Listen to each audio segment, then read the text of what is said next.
नमस्कार, the spotlight में स्वागत है आपका। मैं हूं रफी समी। एक तरफ जहां कांग्रेस पेपर लीक मामले को लेकर के केंद्र सरकार के खिलाफ देश भर में आक्रोश रैली निकाल रही है, मैराथन कर रही है, मार्च निकाल रही है, तो दूसरी तरफ झारखंड की अगर हम बात करें तो भारतीय जनता पार्टी हेमंत सरकार के खिलाफ जेपीएससी मामले को लेकर के मोर्चा खोल चुका है। कहीं ना कहीं कह सकते हैं कि कांग्रेस भी केंद्र सरकार के खिलाफ इसी एजुकेशन से रिलेटेड मामले को लेकर सड़क पे है, भारतीय जनता पार्टी भी सड़क पर है। हमारे साथ मौजूद है पूर्व विधायक अमित मंडल जी। जिस तरह से आज अगर हम बात करें तो पेपर लीक मामले को लेकर के कांग्रेस देश भर में आवाज़ बुलंद कर रही है। आज कन्हैया कुमार एक बड़ा चेहरा है, उन्होंने भी रांची में पहुंच करके और कई तरह के आरोप लगाए हैं केंद्र सरकार पर, और ये मांग किया है कि शिक्षा मंत्री को इस्तीफा दे देना चाहिए। क्या कहें? देखिए, मुझे ऐसा लगता है कि कन्हैया कुमार अगर शिक्षा मंत्री से इस्तीफा मांगते उससे पहले उनको अपने मुख्यमंत्री से इस्तीफा मांग लेना चाहिए झारखंड का। इसलिए क्योंकि जेपीएससी हो, जेएसएससी हो, सारे ऐसे एजेंसीज उनके अधीन आता है।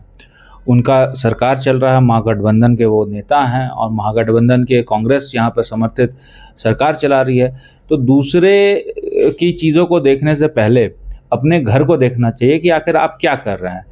मैं पूरे हिंदुस्तान की बात अभी नहीं कर रहा हूँ, मैं झारखंड की ही बात कर रहा हूँ। एक भी ऐसा एग्ज़ाम बना दीजिए कि जेएसएससी और जेपीएससी भी बात फ्री हुआ हो। हालिया दिनों में जेपीएससी का जो एग्ज़ाम हो उसमें भी विवाद हो गया, और पहले भी आपने देखा कि किस प्रकार से यहाँ पर ब्लैक लिस्टेड कंपनियों को जो है एग्ज़ाम कंडक्ट करने के लिए भेजा गया। तो आप ऐसे जो है एग्ज़ाम पे उंगली उठा रहे हैं जहाँ पर स्कोप है इम्प्रूवमेंट करने का। यदि कोई गड़बड़ी हुई है तो प्रोएक्टिवली चीज़ों को हम लोगों ने ठीक किया है। वहाँ पे हम लोगों ने यदि पेपर लीक का जितना भी जो स्ट्रीम होता है वहाँ पे हम लोगों ने लूप होल निकाला, और कहाँ पे लूप होल है वहाँ पे चीज़ों को ठीक किया है।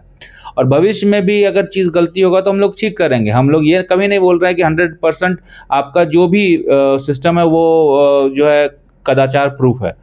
हम लोग चीज़ों को ठीक कर रहे हैं, लेकिन कांग्रेस हो, जेएमएम हो, राजद हो, डिनायल मोड में है। जेपीएससी जेएसएससी को लेके वो लोग कोई भी ऐसा काम नहीं उठा रहे हैं, कदम नहीं उठा रहे हैं जिसके हिसाब से एक फेयर एग्जाम कंडक्ट करा पाए। वो लोग डिनायल मोड में, वो लोग नहीं मान रहे हैं चीज़ गड़बड़ है। जब आप नहीं मानेंगे चीज़ों को तो भविष्य में भी उसकी पुनरावृत्ति होगी। इसीलिए कन्हैया कुमार भले ही मैराथन कर ले, कांग्रेस भले ही हर जगह प्रोटेस्ट कर ले, लेकिन झारखंड की स्थिति अगर आप देखेंगे तो जेपीएससी और जेएसएससी में यही कांग्रेस चुप है, यही कांग्रेस मौन है, यही कांग्रेस अपने सरकार से सवाल नहीं कर ली। ये सबसे बड़ा दुखद बात है, और मुझे लगता है चीज़ों को ठीक करने के लिए कांग्रेस को बोलना चाहिए। लेकिन कहीं ना कहीं हर एक को बोलना चाहिए, क्योंकि एजुकेशन का मामला है, परीक्षा का मामला है। इसमें जो स्टूडेंट है उनका जो भविष्य है, अंधकार है, पूरी खामियाजा उसको उठाने पड़ रही है। ऐसा नहीं लग रहा है कि इस पर इनिशिएटिव जोर से लेना चाहिए दोनों पार्टियों को, चाहे वो सत्ता पक्ष हो या विपक्ष हो, दोनों को। एजुकेशन के मुद्दे पे तो कोई राजनीति होनी ही नहीं चाहिए। जो सही है चीज़ों को सही बोलना चाहिए। मैंने अभी जो मैंने स्टेटमेंट दिया, मैंने कहा है कि कोई भी सिस्टम जो है लीक प्रूफ नहीं होता है, उसको ठीक किया जा सकता है। तो भारतीय जनता पार्टी ये चाहती है कि यदि कहीं दिक्कत हुई है तो उसको हम लोग ठीक करें, उसके लिए प्रोएक्टिव स्टेप्स ले, मेजर्स ले। लेकिन जेएमएम को और महागठबंधन के कांग्रेस को भी ये समझना होगा कि जेएसएससी जेपीएससी भी एग्ज़ाम है, और वहाँ पे भी जो है अगर कोई फॉल्ट होता है तो उस चीज़ों को ठीक करने का जिम्मेदारी पूर्णतः राज्य सरकार पे। वो चीज़ नहीं समझ रही है जिसके कारण ये दिक्कत, समस्या, परेशानी आ रही है। इसलिए मैं कह रहा हूँ कि इस पर राजनीति होनी ही नहीं चाहिए। मैं भारतीय जनता पार्टी का प्रवक्ता होने के नाते खामियाज अगर चीज़ त्रुटिपूर्ण है तो उसको मैं स्पॉटलाइट पे ला सकता हूँ, चाहे वो मेरा सरकार हो या मेरे विपरीत का सरकार हो। इसका ये मतलब नहीं है कि मैं किसी पे उंगली उठा रहा हूँ। मैं बस इतना कहना चाह रहा हूँ, चीज़ें गलत हुई है तो उसको ठीक किया जाए। भारतीय जनता पार्टी चीज़ों को ठीक कर रही है, लेकिन जेएमएम और कांग्रेस की सरकार चीज़ें देख रही है कि गलती हो रहा है, लेकिन फिर भी उस पर कोई स्टेप नहीं उठा रही, जिससे साफ प्रतीत होता है कि वो उस पर संलिप्त है। एक संलिप्त होना अलग बात है, और दूसरा अगर गलती हो गया चीज़ों को ठीक करना अलग बात है। यहाँ पर तो पूरा सरकार ही संलिप्त है, ये हम लोग कह रहे हैं। और ये जब तक सिस्टम में सरकार चलेगी तो यहाँ के गरीब को, आदिवासी को, खतियानी को हक नहीं मिलेगा। हर बार वो ठगा महसूस करेगा, और यहाँ का युवा ठगा अपने आप को महसूस कर रहा है।